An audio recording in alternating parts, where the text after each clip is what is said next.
आप सभी का स्वागत है हमारे YouTube चैनल पर। मैं सारस्वत और आज पार्ट 17 सिंधु घाटी सभ्यता का ये 17वां वीडियो है और वो भी प्रश्नोत्तरी हम कराने जा रहे हैं, जिसमें कि आपको मिलने जा रहे हैं बहुत से प्रश्न जो कि बहुत ही महत्वपूर्ण हैं परीक्षा के दृष्टिकोण से। तो चलिए शुरुआत करते हैं प्रश्नों को। इससे पहले के पार्ट 16 में हमने प्रश्नों को किया था जो कि बौद्ध धर्म से जो है संबंधित थे, और आज हम लोग चंद्रगुप्त और चाणक्य तथा इससे पहले के बुद्ध की शिक्षा में से 2-3 प्रश्नों को देखेंगे। तो चलिए शुरुआत करते हैं नए प्रश्नों की श्रृंखलाओं का। प्रश्न 11, बौद्ध धर्म में किन किन बातों पर अधिक बल दिया गया है? उत्तर इसका है कि बौद्ध धर्म में जीवन में वेदना और दुख पर अधिक बल दिया गया है। ठीक है, जीवन में वेदना और दुख पर अधिक बल दिया गया है। बुद्ध ने जिन 4 आर्य सत्यों का निरूपण किया है, उनका संबंध दुख का कारण, दुख के अंत की संभावना और उसे समाप्त करने के उपाय से है। दुख की इस स्थिति के अंत से निर्वाण की प्राप्ति होती है। दुख की इस स्थिति के अंत से मृत्यु की प्राप्ति होती है, यानी निर्वाण का अर्थ है मृत्यु। ठीक है, बुद्ध का मार्ग मध्यम मार्ग था, जिसे अष्टांग मार्ग कहा जाता था। यह अतिशय भोग और अतिशय तप के बीच का रास्ता था। ठीक है, बुद्ध का मार्ग मध्यम मार्ग था और ये अतिशय भोग और अतिशय तप के बीच का रास्ता था।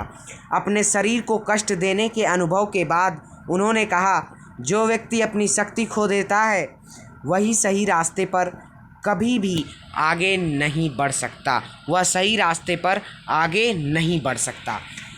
और इस तरह से ये प्रश्न 11 हुआ। और प्रश्न 12, मध्यम मार्ग आर्यों का अष्टांग मार्ग था। इसके अंतर्गत आने वाले विषयों का जो है आपको नाम लिखना है, यानी बताना है। सही विश्वास, सही आकांक्षाएं, सही वचन, सही आचरण, जीवन यापन का सही ढंग, सही प्रयास, सही विचार और सही आनंद।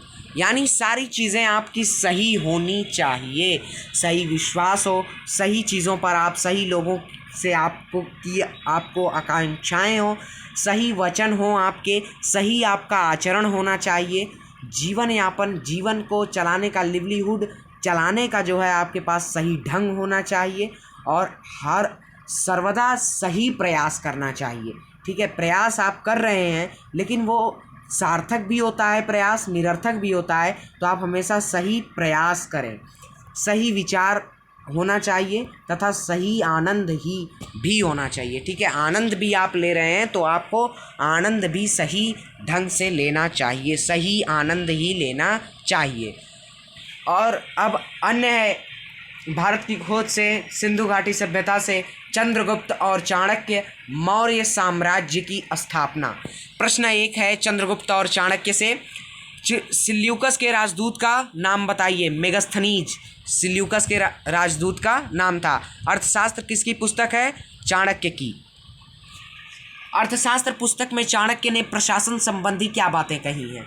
यानी इसमें जो है सारे महत्वपूर्ण बिंदु मिल जाएंगे जिसका उल्लेख चाणक्य द्वारा अर्थशास्त्र में वर्णन किया गया है। अर्थशास्त्र में वाणिज्य कानून और न्यायालय, नगर व्यवस्था, सामाजिक रीति रिवाज, विवाह और तलाक, स्त्रियों के अधिकार, कर और लगान, कृषि, खानों और कारखानों को चलाना, दस्तकारी, मंडियाँ, बागवानी, उद्योग धंधे, सिंचाई और जलमार्ग, जहाज और जहाजरानी, निगमें, जनगणना, मत्स्य उद्योग, कसाई खाने, पासपोर्ट और जेल सभी शामिल हैं। ठीक है, अर्थशास्त्र में वाणिज्य कानून और न्यायालय, नगर व्यवस्था, सामाजिक रीति रिवाज, विवाह और तलाक, स्त्रियों के अधिकार, कर लगान यानी जो टैक्सेस हैं इसके बारे में उन्होंने बताया। कृषि, एग्रीकल्चर, खानों और कारखानों को चलाना किस प्रकार से है, दस्तकारी, मंडियाँ, बागवानी, उद्योग धंधे, सिंचाई, जलमार्ग, जहाज और जहाजरानी, निगमें, जनगणना, मत्स्य उद्योग, कसाई खाने, पासपोर्ट और जेल सब शामिल हैं। प्रश्न 4, सम्राट अशोक का परिचय दीजिए। सम्राट अशोक मौर्य साम्राज्य के सबसे शक्तिशाली राजा थे। 273 ईसा पूर्व में अशोक मौर्य साम्राज्य का उत्तराधिकारी हुआ। सम्राट अशोक के शासन में मध्य एशिया तक का भाग आ गया था।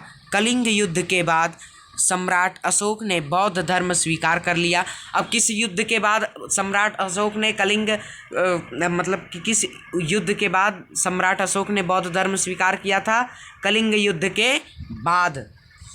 सम्राट अशोक ने जनता के कल्याण के लिए लंबी सड़कें बनवाई, ठीक है, पानी के कुएं खुदवाए। अब सम्राट अशोक ने जो है क्या क्या कार्य किए, इसका वर्णन आपको करना है कि जनता के कल्याण के लिए लंबी सड़कें बनवाई, पानी के कुएं खुदवाए। सम्राट अशोक के उपदेश उसकी लाटों पर आज भी खुदे मिलते हैं। लाटों पर यानी सांची के स्तूप जो है उस पर जो है खुदे हुए मिलते हैं। अशोक बहुत बड़ा निर्माता भी था। उसकी मूर्तिकला और दूसरे अवशेषों में भी भारतीय कला परंपरा की विशेषताएं दिखाई पड़ती हैं।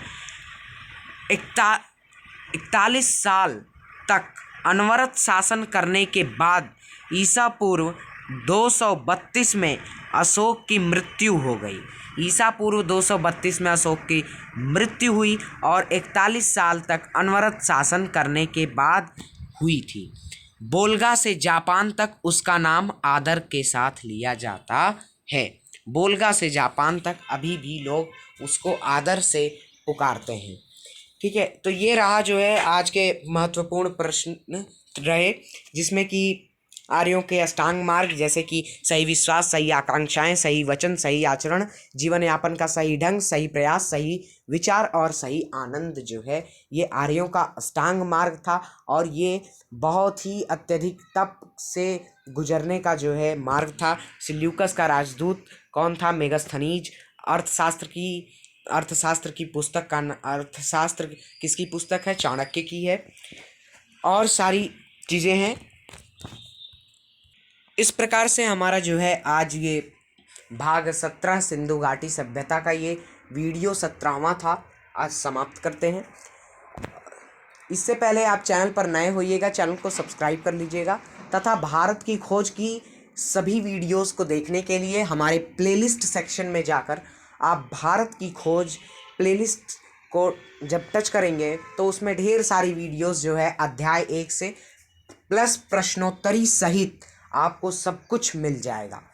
और एक बात आपको कहनी है कि कोई भी समस्याएं हो आप कमेंट सेक्शन में बता सकते हैं। कोई भी आपका प्रश्न हो आप कमेंट सेक्शन में हमें बता सकते हैं और अपना वैल्यूएबल फीडबैक हमें ज़रूर दें।